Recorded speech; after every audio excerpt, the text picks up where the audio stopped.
Berlin.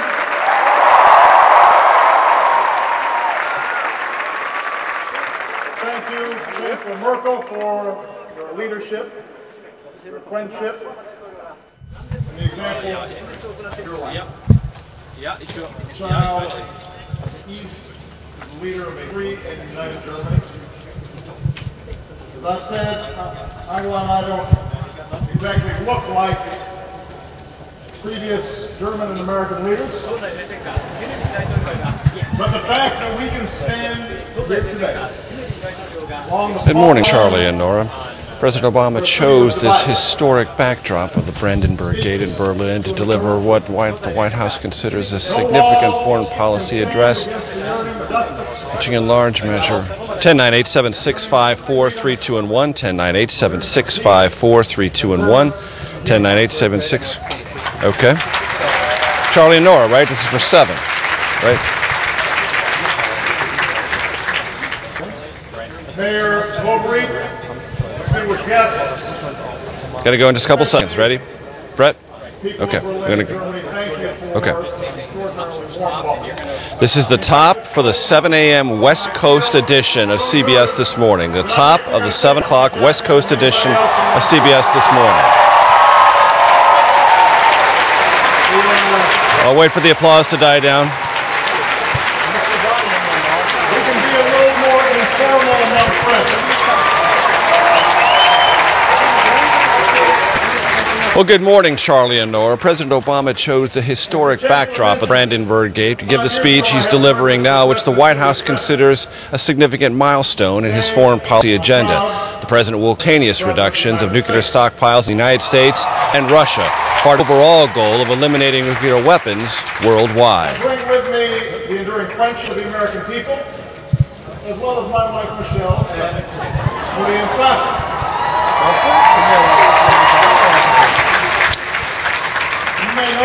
And so we need about 20 seconds coming out of this, right? The last thing they want Brett, to do is about 20 seconds coming out of this, and then back to Charlie and Nora, right? Charlie and Nora. So okay. They're out experiencing the beauty and the history of Berlin. 3, 2, and 1. Before this speech, Mr. Obama met with German Chancellor Angela Merkel, who pressed him for details on National Security Agency surveillance and data mining of the Internet. The president said afterward the program was circumscribed and did not result in... Try that again. 3, 2, and 1. Before this speech, Mr. President... Try that again. 3, 2, and 1. Before this speech, Mr. Obama met with German Chancellor Angela Merkel, who pressed him on the scope of National Security Agency surveillance, specifically Internet data mining, as a counterterrorism strategy. The president assured Germans afterward the program is legal and circumscribed, and no one is trolling through German Internet data. Charlie and Nora from Berlin, back to you. As art and music and science that reflected the height of human endeavor, but also war. Okay, great. Thank you so much. Yep, sounds good. We'll see. We'll talk to you soon. Oh, thank you. It was here that Berliners carved out an island of democracy against the greatest of odds. As has already been mentioned, they were supported by an airlift of hope, and we are so honored to be joined by Colonel Halverson, 92 years old, the original candy bomber. We could not be prouder of him.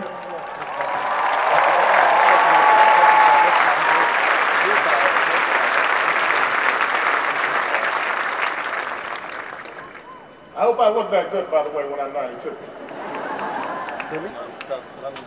During that time, the Marshall Plan seeded America. And the North Atlantic Alliance protected our people. And those in the neighborhoods and nations to the east, from the knowledge that freedom was possible here in Berlin. The waves of crackdowns and suppression might therefore someday be overcome. Today, 60 years after they rose up against oppression, we remember the East German heroes of June 17th. When the wall finally came down, it was their dreams that were fulfilled. Their strength, their passion, Their enduring example remind us that for all the power of militaries, for all the authority of governments, it is citizens who choose whether to be defined by a wall or whether to tear it down.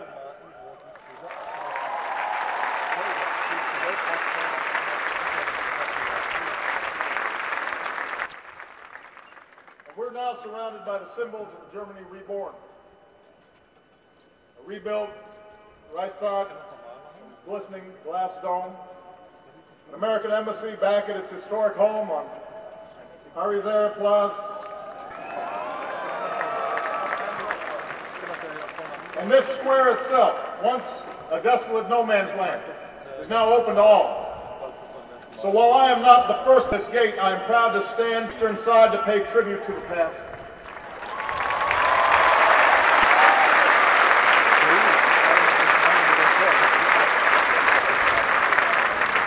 For throughout all this history, the fate of this city came down to a simple question.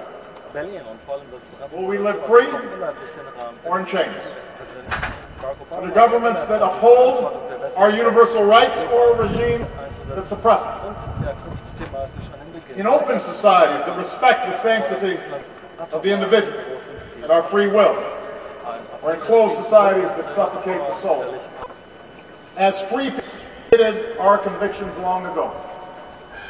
As Americans, we believe that all men are created equal, with the right to life and liberty, and the pursuit of happiness.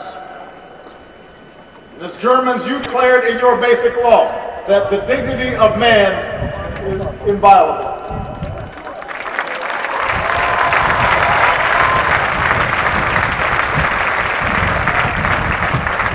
Around the world, nations have pledged themselves to a universal declaration of human rights, which recognizes the inherent dignity and rights of all members of our human family. And this is what was at stake here in Berlin all those years. Because courageous crowds climbed atop that wall, because corrupt dictatorships gave way to new democracies, because millions across this continent now breathe the fresh air of freedom, we can say here in Berlin, here in Europe, our values won. Openness won, tolerance won, and freedom won. Here in Berlin.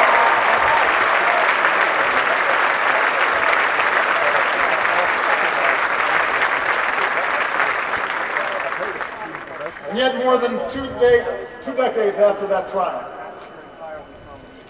we must acknowledge that there can at times be a complacency among our Western democracies. Today, people often come together in places like this to remember history, not to make it. After all, we face no concrete walls, no barbed wire, there are no tanks poised to quarter, there are no visits to fallout shelters. So sometimes there can be a sense that the great challenges have somehow passed.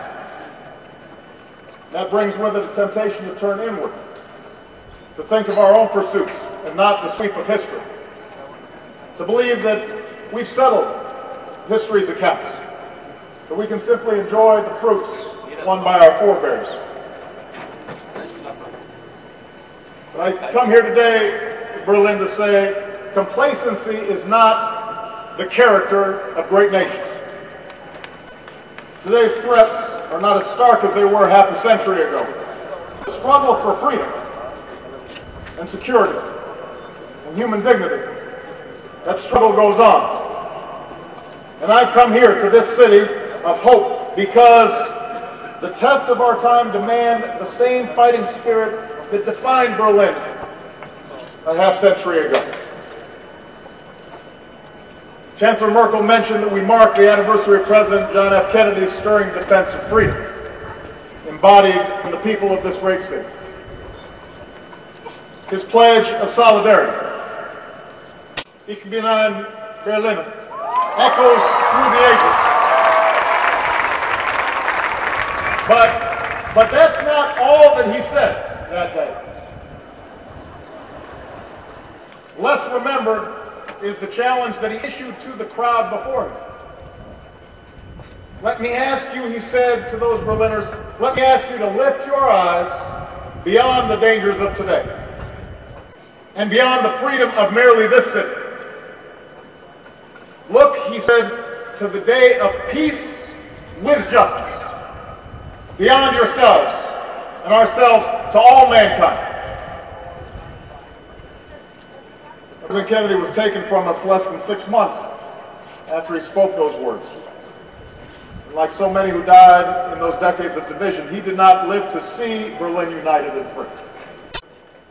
Instead, he lives forever as a young man in our memory. But his words are timeless because they call upon us to care more about things than just our own self-confidence, about our own city, about our own country. They demand that we embrace the common endeavor of all humanity.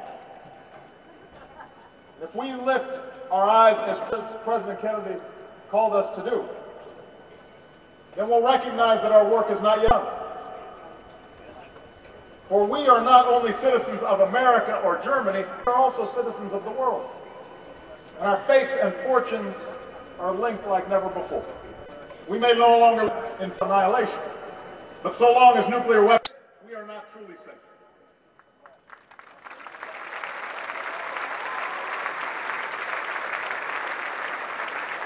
We may strike blows against terrorist networks, but if we ignore the instability and intolerance that fuels extremism, our own freedom will eventually be in danger.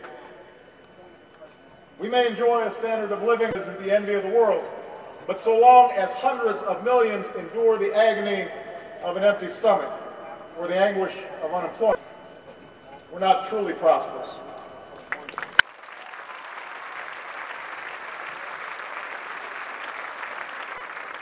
I say all this here, in the heart of Europe, because our shared past shows that none of these challenges can be met unless we see ourselves as part of something bigger than our own experience. Our alliance is the foundation of global security. Our trade and our commerce is the engine of our global economy. Our values call upon us to care about the lives of people we will never meet. When Europe and America lead with our hopes instead of our fears, we do things that no other nations can do. No other nations will do. So we have to lift up our eyes today and consider the day of peace with justice that our generation wants for this world. I'd suggest that peace with justice begins with the example we set here at home. For we know from our own histories that intolerance breeds injustice, whether it's based on race or religion, gender, or sexual orientation. We are stronger when all our people, no matter who they are or what they look like, are granted opportunity. And when our wives and our daughters have the same opportunities as our husbands and our sons.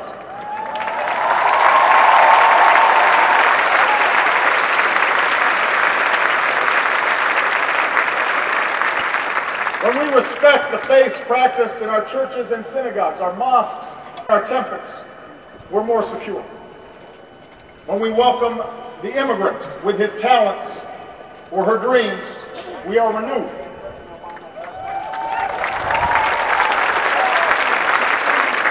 When we stand up for our gay and lesbian brothers and sisters and treat their love and their rights equally under the law, we defend our own liberty as well. We are more free than all people can pursue their own happiness.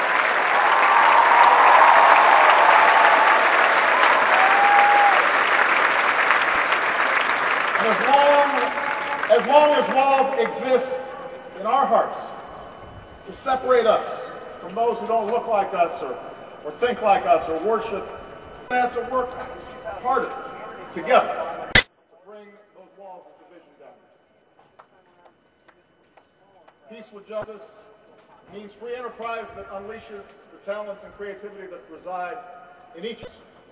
Other models direct economic growth from the top down, solely on the resources extracted from the earth, but we believe that real prosperity comes from our most precious resource, our people. And that's why we choose to invest in education and science and research.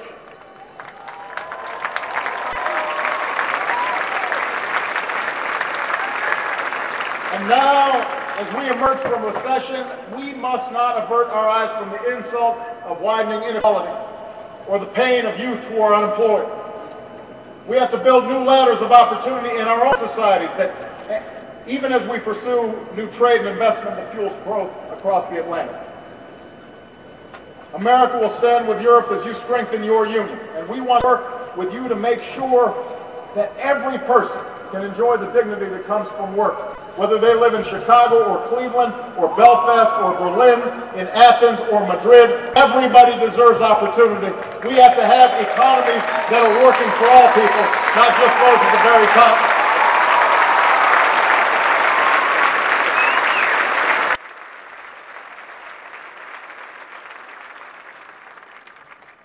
Peace with justice means extending a hand to those who reach for freedom, wherever they live.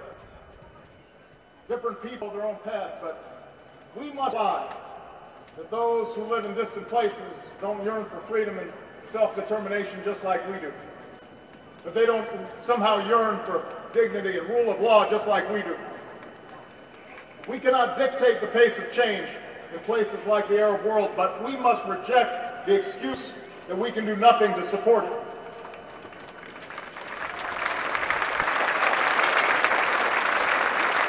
We cannot shrink from our role of advancing the values we believe in, whether it's supporting Afghans for their future, or working for Israeli-Palestinian peace,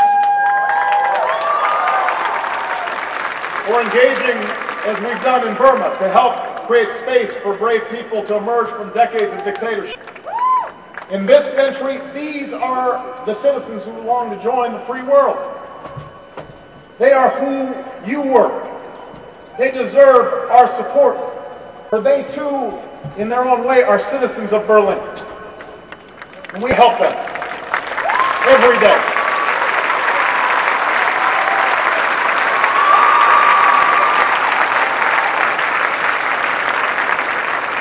Peace with justice means pursuing the security of a world without nuclear weapons, no matter how distant that dream may be. And so, as President, I've strengthened our efforts to stop the spread of nuclear weapons, reduce the number and role of America's nuclear weapons.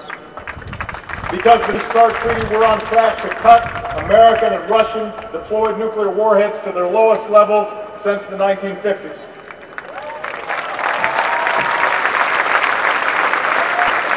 But we have more work to do.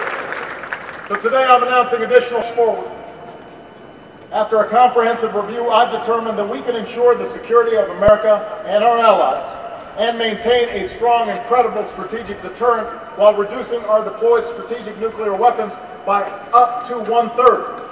And I intend to seek negotiated cuts with Russia to move beyond Cold War nuclear postures.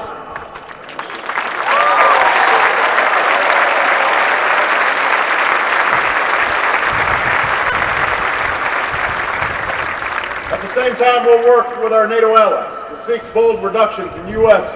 and Russian tactical weapons in Europe.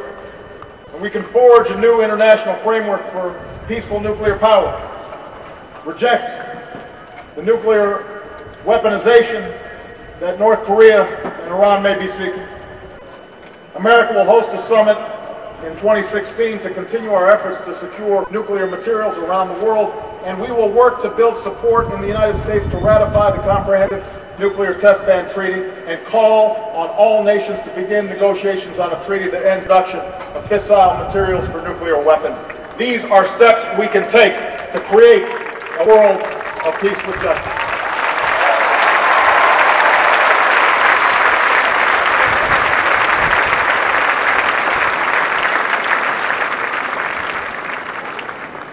Peace with justice means refusing to condemn our children to a harsh, less hospitable planet. The effort to slow climate change requires bold action, and on this Germany and Europe have led. In the United States, we have recently doubled our renewable energy from clean sources like wind and solar power. We're doubling fuel efficiency on our cars. Our dangerous carbon emissions have come down, but we know we have to do more, and we will do more.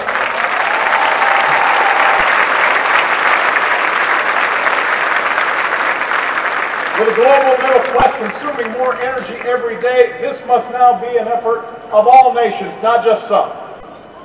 For the grim alternative affects all nations. More severe storms, more famine and floods, new waves of refugees, coastlines that dash, oceans that rise. This is the future we must avert. This is the global threat of our time. And for the sake of future generations, our generation must move toward a global compact to confront a changing climate before it is too late. That is our job. That is our task. We have to get to work.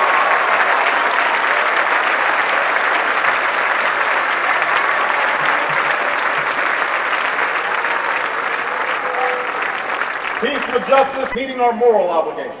We have a moral obligation and a profound interest in helping lift the impoverished corners of the world. By promoting growth so we spare a child born today a lifetime of extreme poverty. By investing in agriculture so we aren't just sending food but also teaching farmers to grow food. By strengthening public health so we're not just sending medicine but training doctors and nurses will help end the outrage of children dying from preventable diseases. Making sure that we do everything we can to realize the promise, an achievable promise of the first AIDS-free generation. That is something that is possible if we feel a sufficient sense of urgency.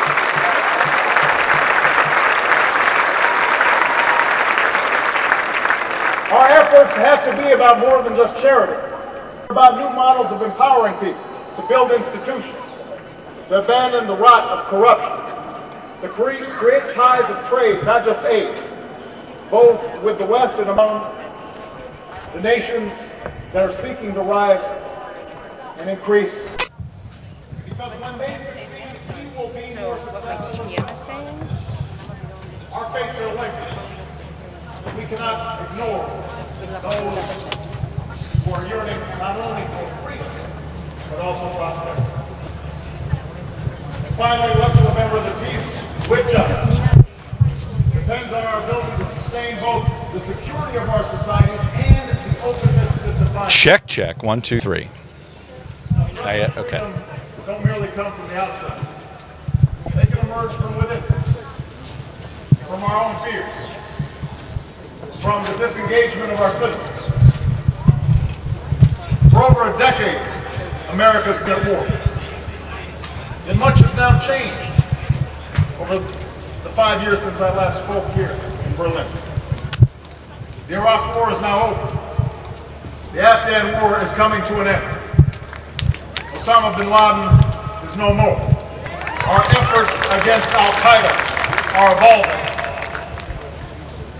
And given these changes, last month I spoke about America's efforts against... Hello. Chuck Todd here. I drew inspiration from one Chuck Todd. Hello, 1, 2, 3. Who wrote, "No nation could preserve its freedom in the midst of..." Hello, 1A New York. Warfare. James Madison. Okay. Which is why, even as we remain vigilant about the threat of terrorism, we must move beyond the mindset of perpetual war. We rebuild the prison at Guantanamo.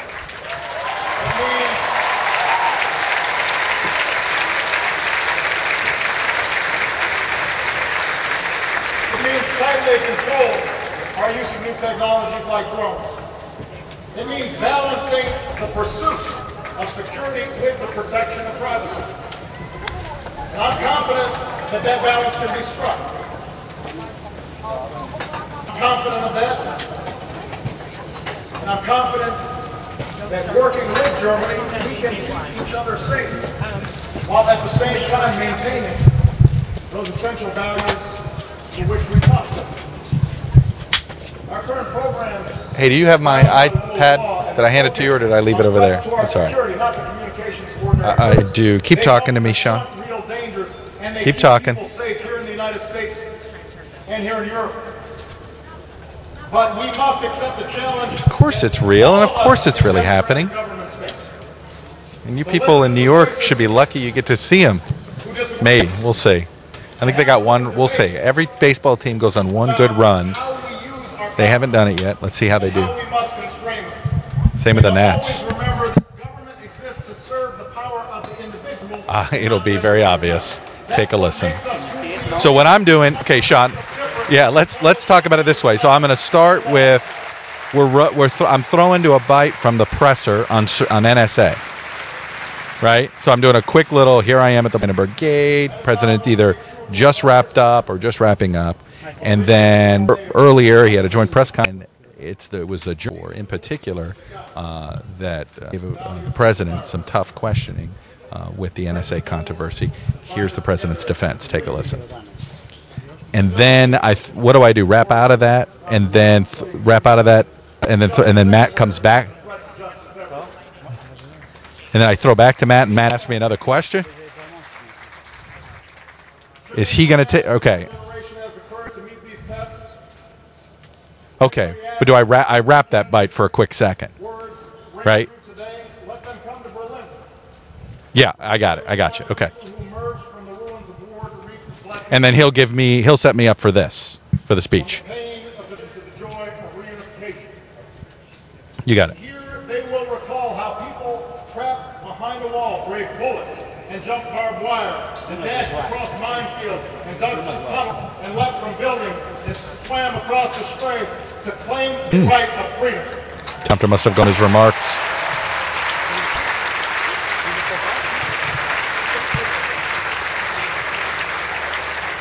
The wall belongs to history. But we have history to make as well. And the heroes that came before us now call to us to live up to those highest ideas.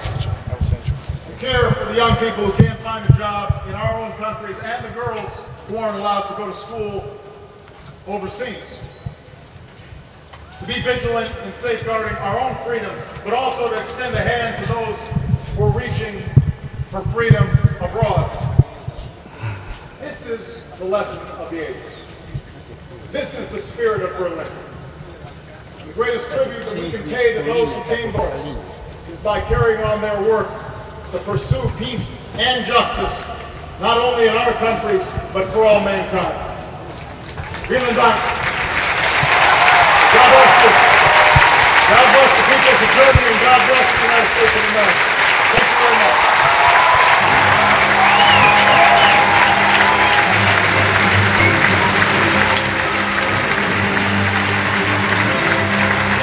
Dun, dun, dun, dun, dun, dun, dun, dun, dun.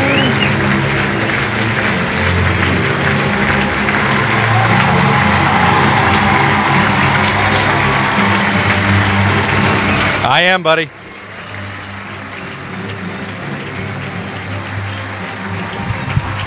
Yeah. Right?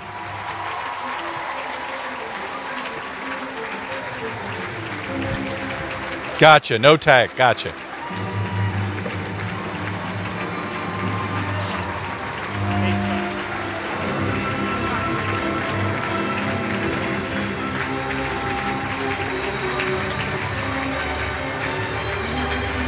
Boy, he bailed in a hurry. I believe this is this a Brandenburg? Yes. This is the Brandenburg Concerto, isn't it? No, the music. Yeah. Is it? I don't know. I have no idea. I should know this. It's very familiar.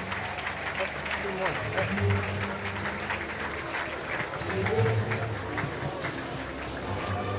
All right.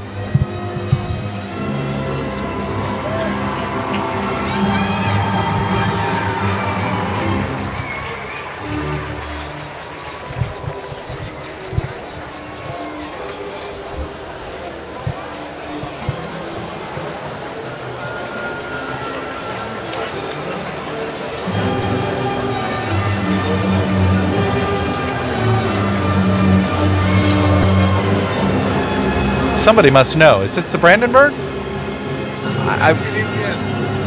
I think this is a quickly find out from somebody. I'm pretty sure this is one of the Brandenburg concertos.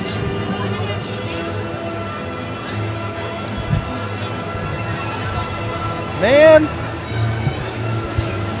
I'm ashamed. I should know. Has to be a mature person, you know that. I hear you. If there's Rammstein, he would know.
Good morning, Matt. A very hot day in President, of course, just finishing this speech at the Brandenburg Gate behind me. You bring up this issue of the NSA controversy. Let me at least set the scene for you as far as the German public is concerned. The German media, that's been a hot topic here.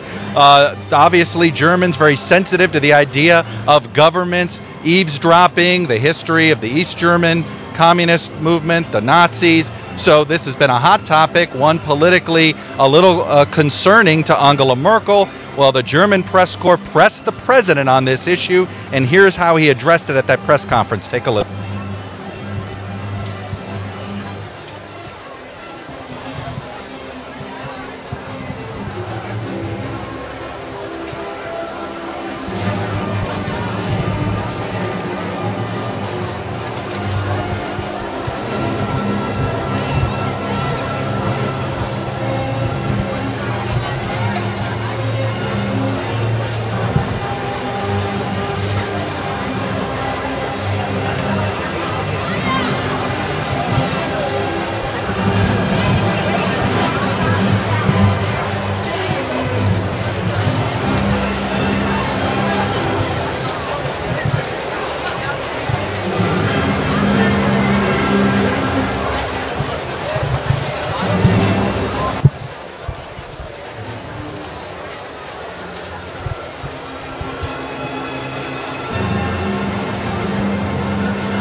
He did, Matt. He called for a new reduction of nuclear weapons and a new negotiation between the United States and Russia in particular. As you know, the New START Treaty was signed in Prague a couple of years ago. Europe, Central Europeans, Eastern Europeans in particular, very sensitive to the nuclear issue. A lot of U.S. presidents come over here and promise new nuclear reduction. That's what this president did. But by the way, in this speech, he touched on other issues. He promised once again to close Gitmo, which is an issue that is of concern to a lot of German citizens. And he also talked about the NSA issue again in this speech, being sensitive to the fact that the German public, while they still love him, are upset that some of the promises he made, he hasn't necessarily fulfilled. Matt?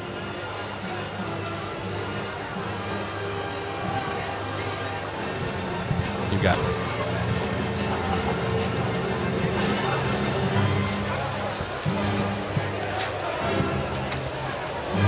You good, Tom?